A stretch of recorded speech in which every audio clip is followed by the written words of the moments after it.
उस्मान डार साहब, जो सिंध में पीपल्स पार्टी ने दो नशिस्तें जीती हैं बाई इलेक्शंस के अंदर, उसमें पाकिस्तान तहरीक इंसाफ का जो वोट 2018 और 2021 में फ़र्क है, 1/4 वोट रह गया आपका। जो 2018 में आपने वोट लिए थे, 2021 में वो घट के 25% रह गए। हालांकि ज़िमनी में हुकूमत को एडवांटेज होता है। तो अभी जो आपके पास सूरत हाल है, वो पंजाब में बड़ा चैलेंज है आपके पास। अगर नून लीग के मुकाबले में अगर आपको ऐसी मार पिट गई पंजाब में, तो सियासी तौर पर साख आपकी बुरे तरीके से मजरू हो जाएगी।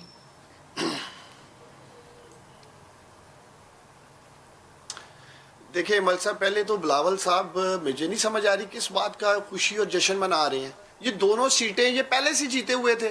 ये पीपल्स पार्टी की सीटें थी। मलीर में भी ये 22 या 23 हज़ार वोट इन्होंने 2018 में लिया, तकरीबन उतना ही वोट इन्हें आज पड़ता है। आपकी बात ठीक है, हमने 13-14 हज़ार वोट लिए, अभी 4 से 5 हज़ार हमें वोट पड़े हैं। देखिए जनरल इलेक्शन में लोग बाहर निकलते हैं इस सेंस में कि हमने जी गवर्नमेंट बनानी है, हमने चीफ मिनिस्टर बनाना है, हमने प्राइम मिनिस्टर बनाना है, तो इसलिए वो एक लग माहौल में इलेक्शन कंडक्ट किया जा रहा होता है। पीपल्स पार्टी को पहले से ज्यादा वोट डला है सर। मैं तो सोचता था कि उनकी कारकर्दगी अच्छी नहीं है, करप्शन बड़ी हो रही है, गंदम वहाँ लोग चूहे खा गए हैं, लाड़काना में HIV बहुत फैल गई है, और कराची से गलियों में पानी में डूब गई, फौज बुलानी पड़ी। तो पीपल्स पार्टी का वोट कट जाएगा, उनका वोट बढ़ गया है, आपका 1/4 रह गया। ये क्या हुआ है वहाँ पे?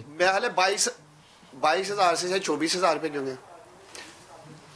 देखिए मैं उधर उनकी हुकूमत है, उस वजह से हमारे वोटर्स से बाहर नहीं आए। मैं पंजाब की बात कर लेता हूँ। चले, आपने सियालकोट के इलेक्शन की बात की है। देखिए बल साहब, ये सीट जिस पे इलेक्शन हो रहा है 75 डस्का में, ये पिछली 3 दहाइयों से, 90 की दहाई से ये सीट PMLN जीतती आ रही है, यहाँ से MNA की। पिछले इलेक्शंस में 40 हज़ार वोटों से ये 2018 में जीते हैं। तकरीबन 5 की 5 MNAs की सीटें ज़िला सियालकोट की PMLN जीती है। डॉक्टर साहब, यहाँ तो धांधली नहीं हुई होगी, क्योंकि ज़िला सियालकोट में PMLN जीत गई। वो अलग बात है, हाजा असफ ने प्रेजाइडिंग ऑफिसर खरीदे, वो सारा कुछ किया, लोकल मैनेज किया, वो ये नहीं मानेंगे कभी। बार-बार इल्जाम लगा रहे हैं बगैर सबूत। यहाँ तो धांधली हुई नहीं है। मेरा सवाल इन्हें ये होगा कि सुन लेना, चले मेरी पहले पूछ लेना, अगर लेट्स से कल PTI जीत जाती है, तो क्या डॉक्टर साहब बोलेंगे नदीम मलिक के प्रोग्राम में बैठ के जी खलाई महलूक ने जिता दी है? और अगर ये जीत जाते हैं, तो फिर मेरा सवाल ये है कि वज़ीर आज़म इमरान खान की हुकूमत हो पंजाब में, मरकज़ में, तो PMLN जीत जाए तो इलेक्शन फेयर ही हुआ ना। अगर धांधली ही करनी थी इमरान खान ने, तो अब सर आप दोनों तरफ से अपनी साइड कवर करने की कोशिश कर रहे हैं। आप हार और जीत दोनों की तैयारी पकड़ के बैठे हुए हैं। एक हार वाला जवाब, एक जीत वाला जवाब। अभी तो एक ही दावा करें कि हम जीतेंगे, बाकी बातें बात के लिए रखें। हालांकि जीत वाला तो इनको नहीं दावा करना चाहिए। नहीं, अभी तो यही कहना चाहिए, अभी तो उस्मान डार को यही कहना चाहिए कि हम जीत रहे हैं, 40 हज़ार वोटों से रहेंगे। बस कल जो भी होगा कल की बात है।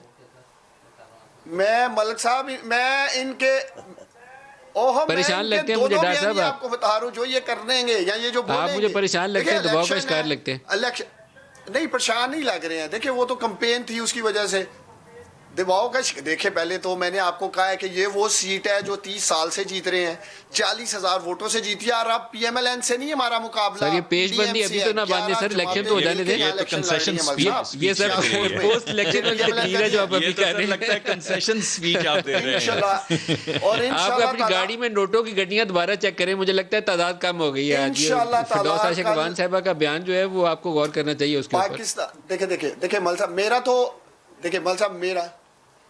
मेरा उसके बावजूद अगर इन्हें पैसा लगाना पड़ रहा है, इनके MNAs यहाँ आ रहे हैं, MPAs आ रहे हैं, मरियम सफदर साहिबा खुद आई हैं। मैं मल साहब चाहूँगा कि आप अपने रिपोर्टर को डस्का से, सियालकोट से ले लाइन पे, और उससे पूछें जो यहाँ अवामी इज्तिमा मरियम सफदर करके गई हैं और जो हमने किया कल वर्कर्स के साथ, खुद मुआवजा कर लें। अवाम निकली है बाहर, लोग तब्दीली के लिए निकल रहे हैं, लेकिन क्या ये नताइज कबूल करेंगे? कल भी कहेंगे सरकारी वसाइल का इस्तेमाल हो गया, पुलिस का इस्तेमाल हुआ, DC ने ये कर दिया। देखे ना इनके बयानात क्या आ रहे हैं। मैं असल बात पे ये आना चाह रहा हूँ, मेरी हमदर्दियां सारी गुज़श्ता इंतखाबात में भी आपके साथ थी, अब भी आपके साथ है। लाइव प्रोग्राम में कह रहा हूँ, छुप छुपा के नहीं कह रहा, लाइव प्रोग्राम में कह रहा हूँ। मैं भी हमदर्दी का इजहार करना चाहता हूँ, जैसे आपने कहा है मेरी हमदर्दियां, तो मैं भी कहूँगा मैं वाकई इनके साथ हूँ जनाब। मैं लेकिन अपनी हमदर्दी का इजहार करना चाहता हूँ। मौला बख्श चांदी साहब से पूछते हैं। चांदी साहब, सेनेट इंतखाबात का चैलेंज अभी सर पे है, सिर्फ इल्जामात से काम नहीं चलेगा, कोई रास्ता